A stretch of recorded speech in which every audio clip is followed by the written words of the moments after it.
విజయసాయిరెడ్డి ఒకప్పుడు వైసీపీలో నెంబర్ 2గా పార్టీలో క్రియాశీలకంగా వ్యవహరించారు. పార్టీ తీసుకునే నిర్ణయాలలో కీలక పాత్ర పోషించి జగన్ తర్వాత అంతా తానే నడిపించారు. వైసీపీ అధినేత జగన్ సైతం విజయసాయిరెడ్డికి పెద్దపీటే వేశారు. పార్టీలో 2 సార్లు రాజ్యసభకు పంపించడంతో పాటు పార్లమెంటరీ పక్షనేతగా అవకాశం కూడా కల్పించారు. దీంతో పార్టీలో విజయసాయిరెడ్డి పరపతి బాగానే పెరిగింది. జగన్ కష్టాల్లో ఉన్నప్పుడు అండగా నిలిచిన విజయసాయిరెడ్డి 2014లో ప్రతిపక్షంలో ఉండగా పార్టీ నుంచి గట్టి వాయిస్ వినిపించారు. 2019 పార్టీ అధికారంలోకి రావడంతో విజయసాయిరెడ్డి వాయిస్లో మరింత బలం పెరిగింది. అలా మొదటి నుంచి జగన్ని అంటిపెట్టుకుని ఉన్న విజయసాయిరెడ్డి 2029 ఎన్నికల్లో పార్టీ ఘోర ఓటమి తర్వాత కొన్ని నెలలకే ఎవరూ ఊహించిన విధంగా ఎంపీ పదవికి, ఆ పార్టీ సభ్యత్వానికి రాజీనామా చేస్తూ సంచలన నిర్ణయం తీసుకున్నారు.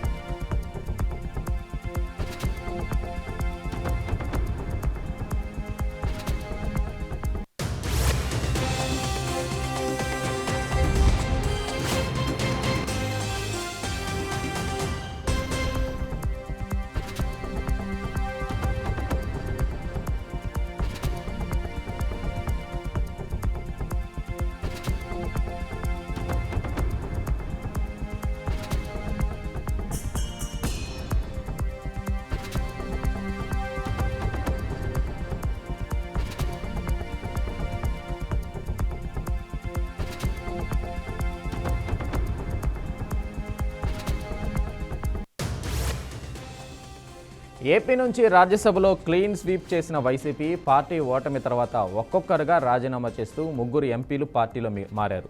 అయితే ఒకరిద్దరు పార్టీ మారుతారనే ప్రచారం జరిగినా ఎవరున్నా లేకున్నా చివరి వరకు విజయసాయిరెడ్డి మాత్రం పార్టీ వాయిస్ వినిపించడంలో ముందుంటారు అని అంతా భావించారు. అందరి అంచనాలను తారుమారు చేస్తూ ఆయన తీసుకున్న నిర్ణయం చర్చనీయాంశంగా మారింది. అయితే పార్టీని వదిలి వెళ్లేటప్పుడు విజయసాయిరెడ్డి చేసిన వ్యాఖ్యల్లో జగన్పై ప్రేమ, ఆప్యాయత చాలా స్పష్టంగా కనిపించాయి. జగన్కి అంతా మంచి జరగాలని, మరోసారి అధికారంలోకి రావాలని స్వామి భక్తిని కూడా చాటుకున్నారు. ఇంతవరకు బాగానే ఉన్న కాలక్రమేణా ఆయన మాటల్లో మార్పు వచ్చింది. విజయసాయిరెడ్డి రాజీనామాపై స్పందించిన జగన్ విలువలు, విశ్వసనీయత లేని వారు వెళ్ళిపోతారంటూ పరోక్షంగా విజయసాయిరెడ్డిపై ఘాటు వ్యాఖ్యలు చేశారు. అయితే జగన్ వ్యాఖ్యలకి గట్టిగానే కౌంటర్ ఇచ్చారు విజయసాయిరెడ్డి. విలువలు ఉన్నాయి కనుకనే రాజీనామా చేసి రాజకీయాలకు దూరంగా జరిగానని, ఇతర పార్టీలు చేరలేదని స్పష్టం చేశారు.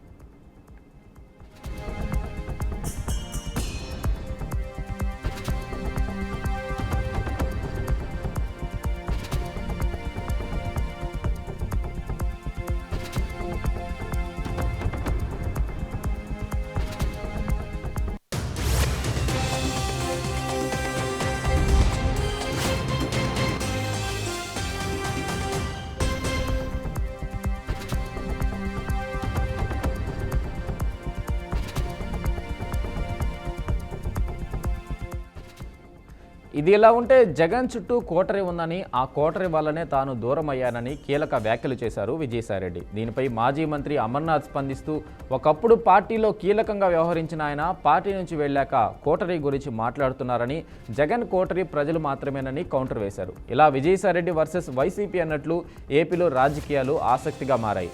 తాజాగా ట్విట్టర్ వేదికగా జగన్పై పరోక్షంగా విమర్శనాస్త్రాలు సంధించారు విజయసాయిరెడ్డి. మహారాజులు కోటల్లో ఉండేవాళ్ళు, కోటల్లో ఉన్న రాజుగారి చుట్టూ కోటరే ఉండేది. ప్రజలు ఎన్ని కష్టాలు పడుతున్నప్పటికీ, ఆ రాజ్యం ఎలా ఉన్నప్పటికీ కోటరే ఆ విషయాలను రాజుకు తెలియకుండా చేసేది.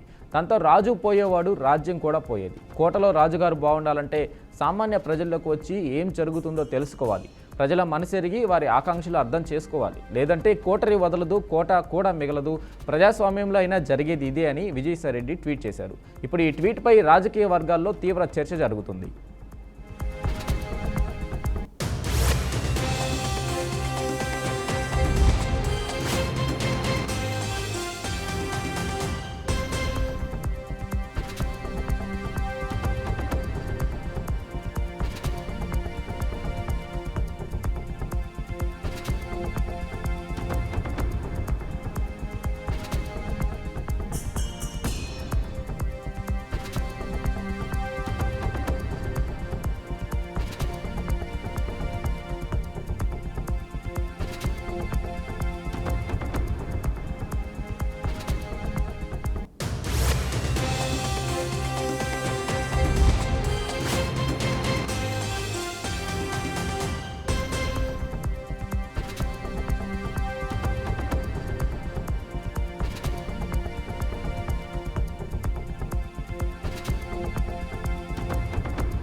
పార్టీలో ఒకప్పుడు కీలకంగా వ్యవహరించిన విజయసాయిరెడ్డి ఇప్పుడు అదే వైసీపీ అధినేతపై విమర్శనాస్త్రాలు సంధించేందుకు ఏమాత్రం వెనకడుగు వేయడం లేదు. మొత్తానికి విజయసాయిరెడ్డికి వైసీపీకి మధ్య కోల్డ్ వార్ జరుగుతుంది. మరి ముందు ముందు ఈ మాజీ ఎంపీ నుంచి జగన్కి ఎలాంటి కౌంటర్లు పడతాయో చూడాలి.